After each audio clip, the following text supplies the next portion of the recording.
안녕하십니까, 소마시네마. 오늘의 리뷰. 오랜만에 정말 저도 극장 가서 이탈리아 영화를 본 게 정말 오래된 것 같은데요. 비발디와 나라는 이탈리아 프랑스 합작 영화를 한 편 보고 왔습니다. 여러분은 클래식을 좋아하십니까? 사실 저는 진짜 클래식을 BGM 이상으로는 사용하지 않는 전형적인 대중 음악 매니아라고 할 수 있습니다.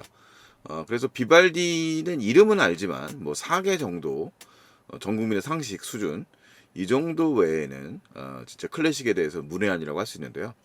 그래도 우리가 그 일찌감치 밀로스 포먼의 아마데우스에서 봤듯이 음악 영화는 클래식 음악을 많이 듣지 않더라도 매우 흥미롭습니다. 뭐 그거 말고도 뭐 몇몇 작품이 이제 뇌리를 스쳐 지나가는데 나이가 들어가니까 자꾸 이름을 까먹고 있네요. 파리넬리 이런 영화들도 있죠. 유럽 영화였는데. 자, 비발디와 나 뭐 있습니다. 갑자기 생각나네. 자꾸 하나씩 떠올라요. 이게 나이가 들면 하나씩 떠올라. 키핑 베토벤 뭐 이런 영화들도 있었고요. 베토벤 영화였죠. 자, 비발디와 나는 사실 이 사람은 뭐 이 바로크 음악의 대가잖아요. 그래서 사실 뭐 사계를 작곡한 사람이다 라고 했는데, 우리가 뭐 저같이 문외한 기준으로 봤을 때는 이렇게 말하면 참 무식한 겁니다만, 모차르트, 베토벤, 뭐 바하, 핸델 뭐 이 정도가 그냥 기본적인 클래식에 대한 지식이죠. 뭐 좀 더 나가면 뭐 슈베르트, 뭐 슈만 뭐 이런 사람들 이미 떠오릅니다만, 사실 그들이 작곡했던 곡들을 정확하게 인지하지 못하고 있습니다.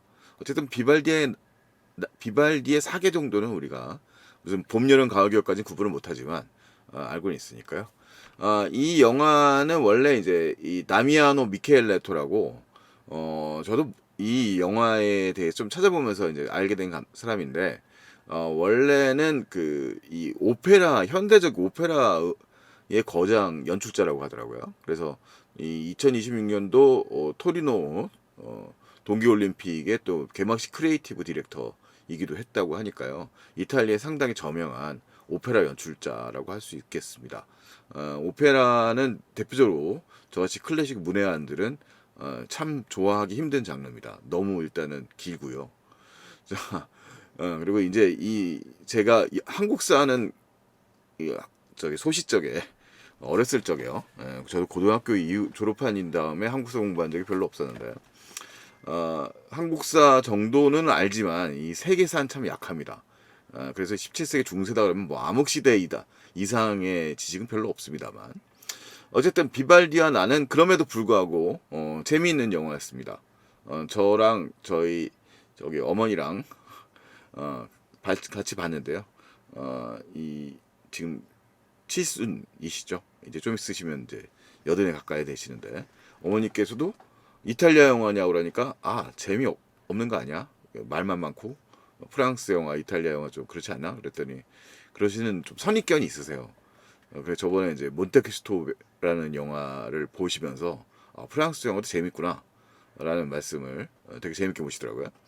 했는데 이 비발디아 나도 사실 되게 친절한 영화예요. 영화적으로 봤을 때 뭐 영화가 이렇게 뭐 어렵거나 난해한 영화가 아닙니다. 그래서 대략 다 앞부분에서 이 시대가 어떻고 이 영화의 주요 배경이 되는 그 뭐죠? 갑자기 또 생각이 안 나네. 아, 피. 네, 그 비발디가 있었던 피에타. 그 피에타상 그것도 까먹고 있어요. 나이가 먹어서 그렇습니다. 피에타 고아원이 이제 주로 배경인데, 그 피에타 고아원에 대한 룰 같은 것들도 이제 다 알려주기 때문에 영화를 이제 차근차근 쫓아가면 이 110분짜리 영화가 뭐 꽤 흥미롭습니다. 이게 연출이 잘 되어 있는 영화인 게, 친절한 영화인 게, 앞부분에라든가 주변 인물들을 통해서 이 주인공이라고 하는 인물 체칠리아인데, 이 체칠리아의 이제 일생 이런 것들이 이제 예고되고 있어요. 어떻게 어떤 삶을 이제 갈 건지, 그리고 이제 이 경로가 어떻게 흘러갈 건지에 대한 얘기를 해줍니다. 그래서 사실 이게 비발디와 나라는 제목은 프랑스 제목이거든요. 프랑스 이탈리아 합작 영화인데 주로 이제 크리에이티브한 쪽은 이탈리아 쪽에서 주로 한 것 같고, 프랑스 쪽에서 비발디와 나고, 원래는 프리마베라라는 이탈리아 말은 이제 봄이라는 뜻이니까 비발디의 이제 봄을 얘기하는 거죠. 사계 중에서. 자, 원래는 소설이 있습니다. 이게 팩션인데요. 스타바트 마터인데 물론 엄마가 바로 서다 이런 얘기예요. 사실은 이 영화는 생각보다 비발디가 조역에 가깝습니다. 주요 조역에 가까운데 뭐 사실 영화에서 주요 등장인물이라고 할 수 있는 인물이 이 주인공이 체칠리아, 가상인물이죠. 체칠리아이기 때문에 비발디가 이제 일종의 매개체죠. 비발디의 삶의 역사, 음악사에서 나왔던 부분들 중에서 한 부분을 이제 팩션으로 꾸며서 만든 영화라고 말할 수 있습니다. 자, 이 원래 여기서 이제 모티브가 되는 게 유디트의 미술인데, 비발디의 제가 잘 모릅니다만 오라토리움 중에 남아 있는 게 이제 유디트가 있을 거예요. 그 정확하게 모르겠네요. 유디트의 좀 찾아보고요. 아까 찾아봤는데 또 그새 또 까먹고. 비발디 유디트. 지금 이게 클래식 문외한이다 보니까 그래도 여기서 또 리뷰를 찍는데, 기본적으로 유디트의 승리라는 비발디의 오라토리움이라는 게 있어요. 근데 그게 유일하게 남아 있는데, 이제 그것도 이제 모티브로 삼아가지고 팩션의 이제 주요 원칙이 된 것 같습니다. 이게 알라딘에서 이미지를 긁어온 건, 이게 원작 소설인데 이게 이탈리아판은 아니고 이제 영국으로 아마존이니까 뭐 미국판으로 이제 다시 출판이 된 것 같은데, 이게 라틴어고요. 스타바트 마테르 뭐 라틴어 잘하시는 분 없으시죠?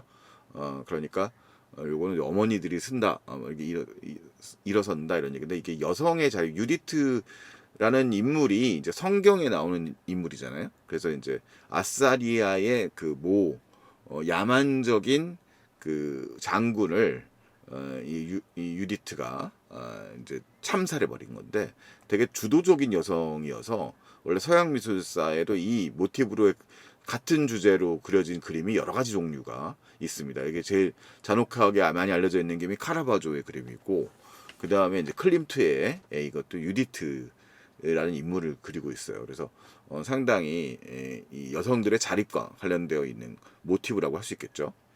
17세기니까 뭐 말해서 뭐합니까?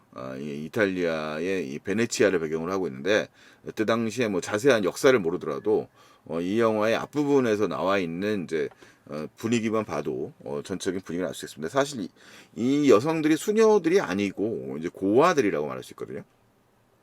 체칠리아도 이 고아원이라고 할 수 있는, 영화에서 뭐 상당히 음악적으로 이 피에타 이 고아원 부속 학교에서 상당히 많은 그 오케스트라가 유명한 것이 있었고, 실제로 안토니오 비발디가 한 40년 정도를 이 적을 두고서 있었습니다. 그러니까 저도 뭐 사실 아까 말씀드렸던 것처럼 그 문외한이기 때문에 클래식 음악에 대해서 비발디는 사제였다거든요. 그런데 사제였지만 이제 성도를 집도하고 이런 사람이라기보다는 음악 교사로서의 역할을 주로 담당을 했고, 교양청도 이 사람이 무슨 그 사제로서의 이제 우리가 많이 알려진 그 모습, 그것들보다는 이제 음악적인 것들을 사실상 유지하고 있는, 그러니까 사제직은 유지하고 있지만 실제로는 이제 음악가로서의 역할을 주로 했던 그런 인물이라고 알려져 있어요. 그래서 그 얘기를 가지고 이제 있는데, 여기서 이제 체칠리아라는 인물은 항상 영화의 시작 부분이 이제 이 영화 어떻게 시작이 되냐면,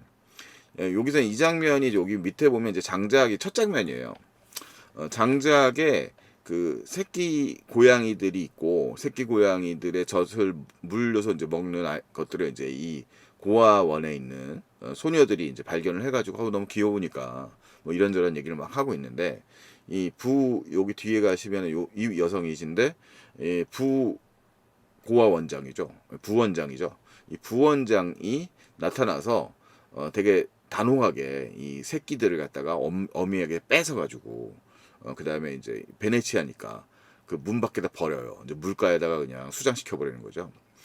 되게 잔혹한 풍경인데, 사실 이제 그 풍경은 이 소녀의 이제 이 갇혀서 이 피에타 고아원에 갇혀 있는 소녀 체칠리아와 같이 이제 감정이입이 되는 거죠. 채칠리아가 저렇게 멍하니 이제 쳐다보는 거는 그 부원장을 막을 수는 없지만 이제 쳐다보고 있는 자신의 가련한 심정을 다루고 있는 거죠.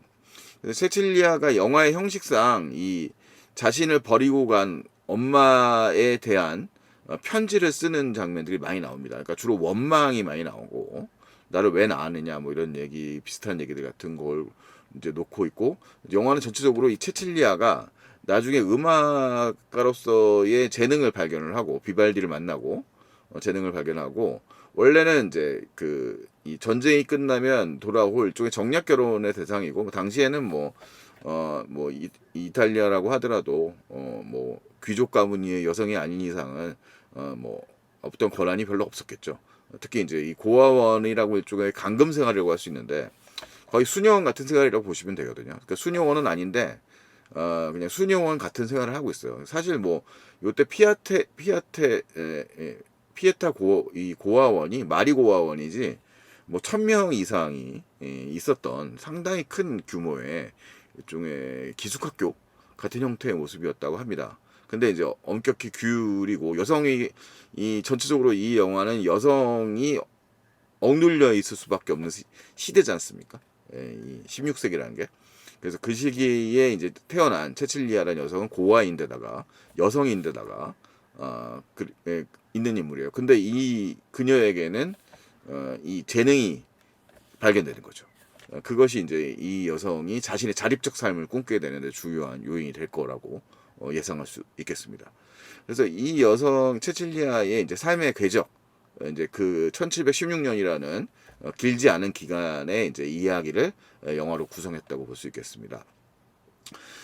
이 당시에 이제 시대적 분위기나 배경이 뭐 사실 저도 아까 서두에 말씀드렸던 것처럼 뭐 중세에 대해서 아는 바가 별로 없는 중세 이후전 이제 르네상스 시기죠.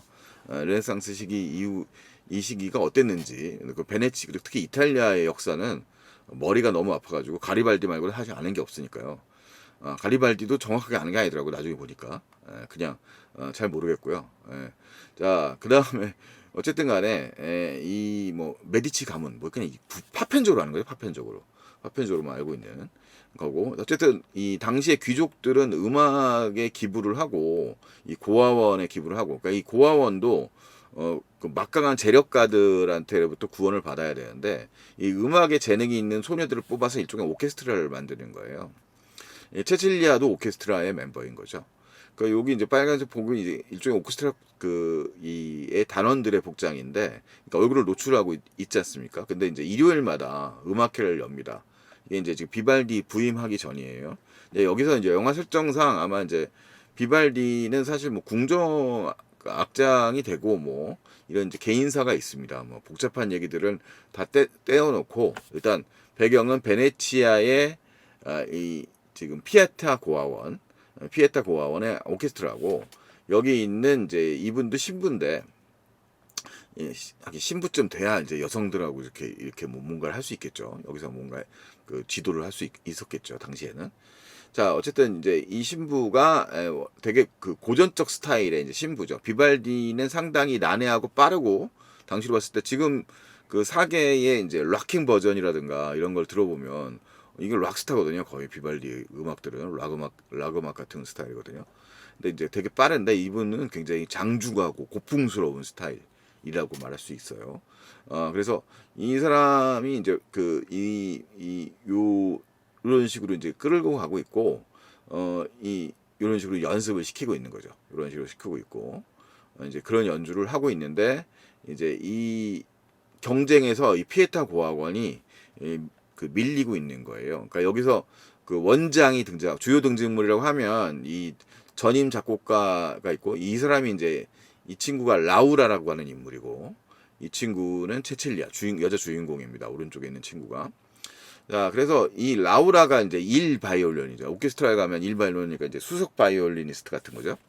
그런 걸로 돼 있는데 이게 또 음악 문외한이라고 지금 앞부분에 제가 엄청 깔았습니다. 음악 아는 게 없다고.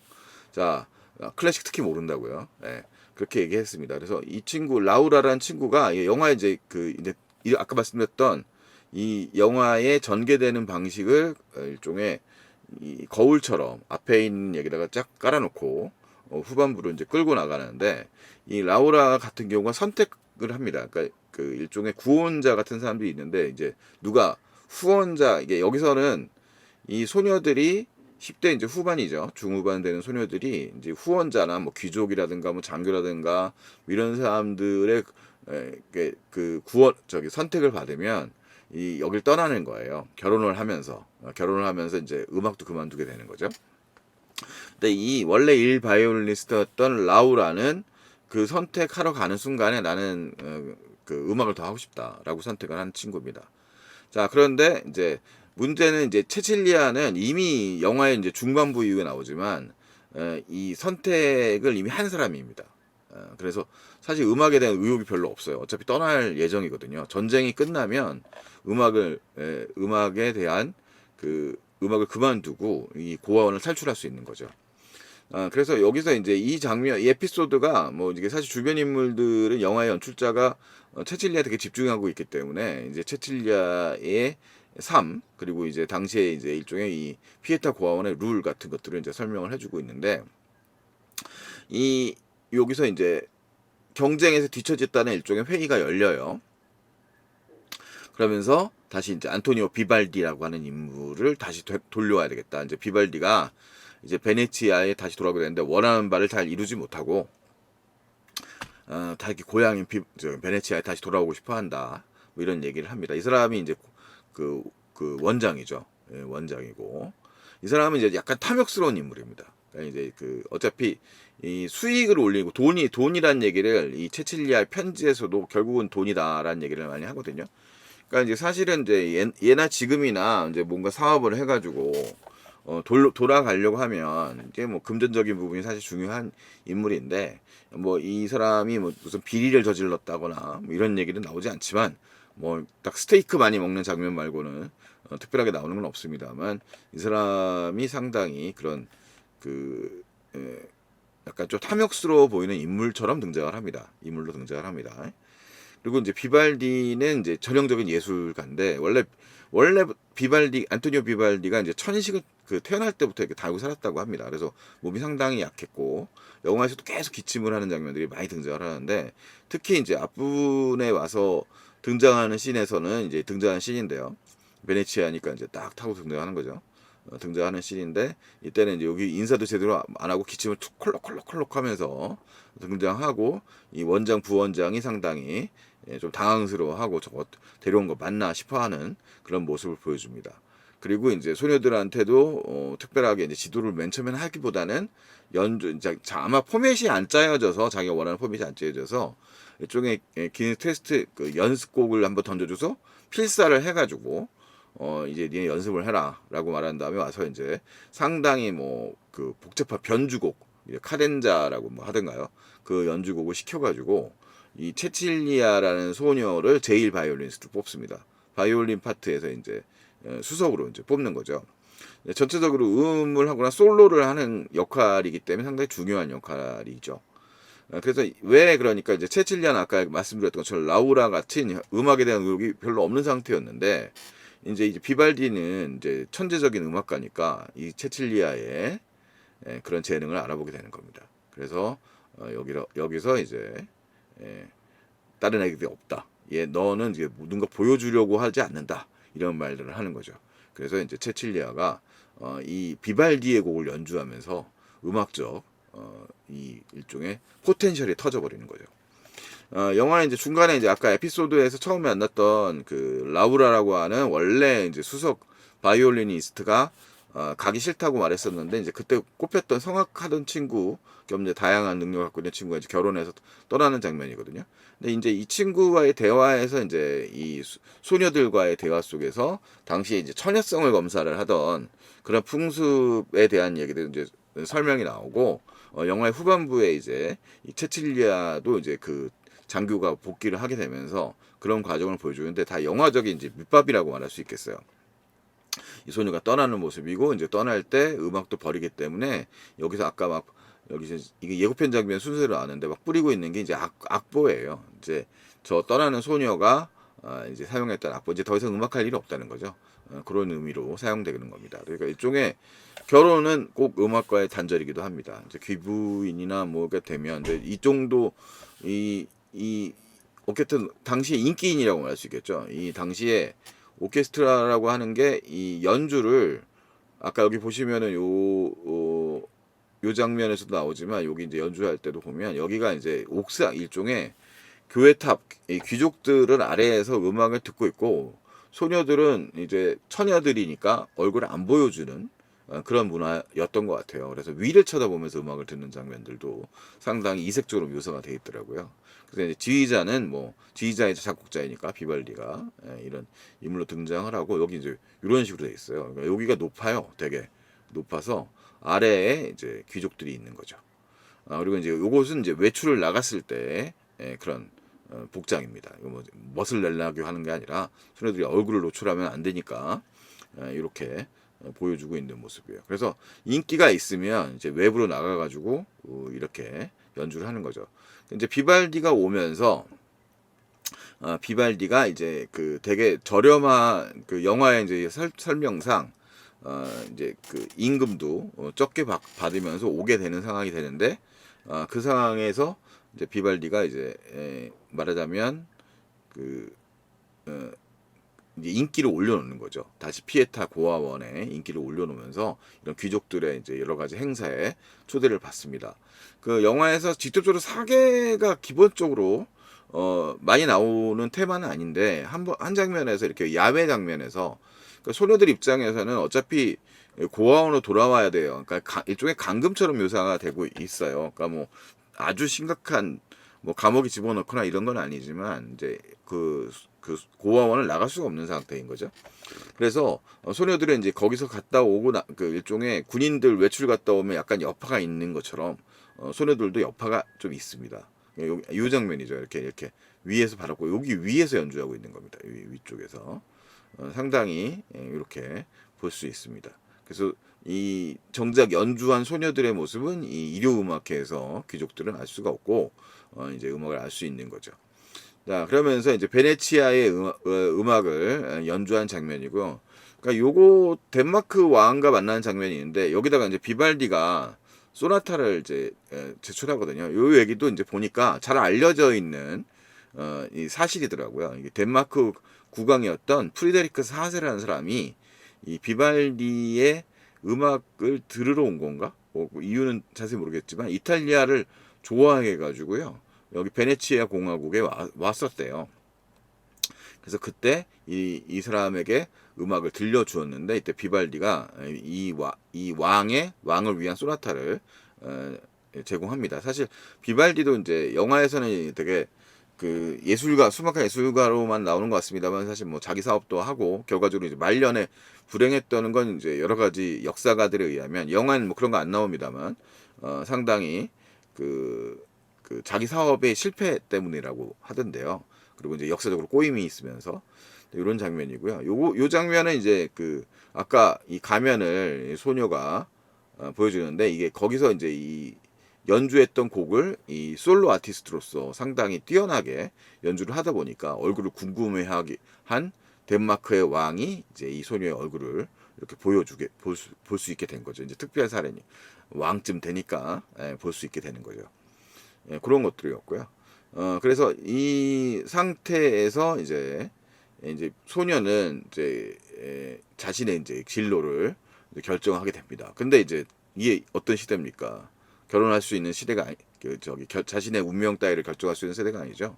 맨 처음에 이제 소녀는 자기 엄마에 대한 이제 계속 서간문 형식으로 이제 나레이션이 나옵니다. 엄마에 대한 편지를 쓰는 걸로 종종 묘사가 되고 소녀는 자기 비밀 공간에서 이 비발디와의 만남이 있었다는 걸로 이제 여기서 비발디와 소녀와의 관계는 상당히 플라토닉한 관계처럼 묘사되고 비발디는 뭐 그렇게 여성 그 실제로도 그 메조 소프라노로 유명한 사람 한 명 있어요. 그 사람을 제외하고는 이 안나 지로라고 하는 메조 소프라노를 위한 여러 가지 곡도 남기고 뮤즈로서의 안나 지로라는 인물이 있는데 신부였기도 했고 다른 스캔들 같은 건 별로 없는 인물이거든요. 그래서 역사적으로도. 그래서 이 소녀와의 관계도 음악적인 교감이라고 말할 수 있는 그런 정도고, 일종의 음악적 스승이기도 하고요. 그러면서 이제 자신의 이제 고민을 얘기를 하지만, 비발디가 이제 이 사람의 운명을 모두 결정해 줄 수 있을 만한 그 정도의 힘이나 그런 것들은 갖고 있지 못한 인물로 나오죠. 그리고 이제 음악에 몰두하는 인물로, 대신 이제 이 뛰어난 이 체칠리아한테 이제 그 맞춤 바이올린을 주려고 합니다. 그런데 체칠리아에게 이제 상황이 좋지 않게 흘러가게 되는 거죠. 이렇게 흘러가다가 요거 이제 요 장면이 전쟁이 끝났다라는 상황을 보여주는 이제 폭죽 장면이 보여져요. 그러면서 이제 폭죽 소리가 빵빵빵빵 하고 됐습니다. 그러면서 이 체칠리아의 경우도 결혼을 해야 되는 상황인데, 그 자신의 이제 이미 내정된 약혼자라고 할 수 있을까요? 약혼자라고 하는 산페르모 장군이라고 하는 인물과 만나야 되는데 결혼하고 싶지 않다는 말을 하죠. 자, 그러면서 이제 이 영화는 이제 급전개를 이제 하게 됩니다. 영화적으로 이 사람이 이제 안드레아 산페르모예요. 상당히 뭐 부유한 귀족이자 장군이었겠죠. 그러면서 이제 되게 친절하게 대하하는 체칠리아의 모습을 보여줍니다. 인기인이 또 됐으니까요, 말하자면. 그럼 이제 결혼식 준비도 하게 되는 상황이 되는 거죠. 이건 이제 아까 이제 덴마크 국왕과의 장면이고요. 요 인물이고, 요 인물이 이 인물의 경우에는 이제 이 후원자인 이 피에타 고아원의 이쪽이 이제 원장이고요. 피에타 고아원의 주요 후원자인 귀족 부인이라고 할 수 있겠죠. 이 귀족 부인이 이제 또 이사장이라고 할까요? 안드레아 펜나키 이런 인물이고, 그 사람이 이제 이쪽 그 자신의 사촌이죠. 산페르모 장군과 이제 시칠리아에 대한 얘기도 좀 나눠주고, 그 다음에 아까 이 금지되어 있는 화장 같은 것들, 이런 장면, 아까 채수 장군과 부딪히는 장면이 살짝 등장을 하는데, 네, 이 장면이죠. 이 장면, 여기서 이제 빨간색 분을 바른 장면이 나오지 않습니까? 그러니까 이 장면의 경우도 이제 아까 말했던 이사장, 음악을 배우지만 음악에 별로 재능이 없는 사람에게 이 사람이 이제 전해줬던 이제 아름답게 보이는 방법, 뭐 이런 거죠. 당시에 이제 여성들이 아름답게 보이는 게 중요했던 시기니까요. 자, 그러면서 이야기가 이 소녀가 위기에 처한다라는 이야기로 흘러가게 됩니다. 영화의 후반부 결말에 대한 얘기는 좀 숨겨 놓았습니다. 예. 그래서 영화 이게 상당히 정통적 드라마예요. 그러니까 우리 제 채널에 주로 이 리뷰를 많이 챙겨 보시는 분들은 아무래도 이제 그 중년층 이상이 많습니다. 이 수치상으로 봤을 때. 그래서 중년 분들이, 제가 요즘에 이제 나이가 좀 들어가서 그런지 그 만화 영화, 그러니까 애니메이션이나 그 다음에 뭐 이렇게 약간 슈퍼히어로물에 흥미가 많이 떨어지더라고요. 그래서 그 이제 좀 사람다운 이야기, 좀 인간다운 이야기들 같은, 그리고 정통 드라마에 좀 가까운 이야기들이 좀 흥미로운데, 이게 소재가 또 음악이지 않습니까? 비발디의 음악. 그러니까 계속 음악이 흘러나오고, 세계에서 가장 뛰어난 그 오페라 감독이 영화 연출자니까 음악에 대해서 얼마나 신경을 많이 썼겠습니까?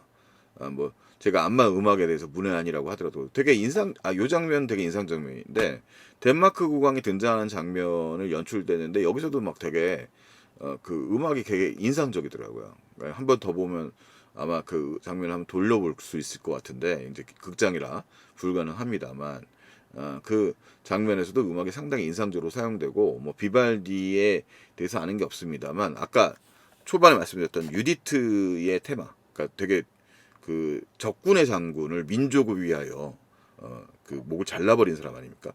그 유디트의 승리라고 하는 그 음악이 암시하고 있는 것처럼, 이 체칠리아의 경우도 자기의 삶을 개척해 나가는 좀 더 현대적인 여성으로 개성을 하고 있습니다. 이 장면도 이제 이것이 이제 자신의 모성을 찾아가는 과정에서 이 체칠리아가 발견하고 있는 그런 물건이라고 할 수 있겠고요. 그리고 영화에는 인물이라든가 이 캐릭터에서 약간의 반전이 조금씩 담겨져 있어서 여러분들이 영화를 좀 드라마적으로도 흥미롭게 볼 수 있도록 하실 수 있을 겁니다.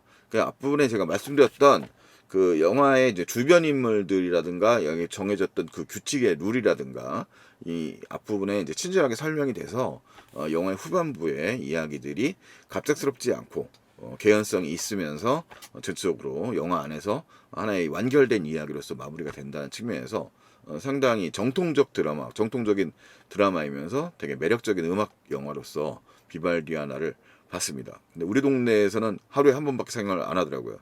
극장이 그래도 우리 동네에 여러 군데가 있는데 딱 한 극장에서 딱 하루에 한 번 딱 하더라. 그래서 저같이 직장인은 휴일 아니면 갈 수도 없더라.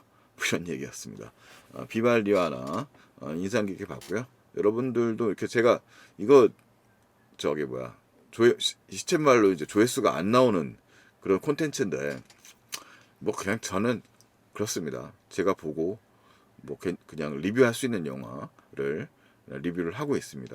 그래서 뭐 이것저것 다 보는데 뭐 사실 지금은 조금 일상이 바빠서 리뷰가 좀 드물게 올라갑니다만 좀 여유가 있을 때는 조금 더 적극적으로 올려드리도록 하고요. 또 다른 작품 만나면 다시 또 올려드리도록 하겠습니다. 다음 또 이렇게 다음 영화로 또 만나 뵙도록 하겠습니다. 소마시네마입니다. 안녕히 계십시오.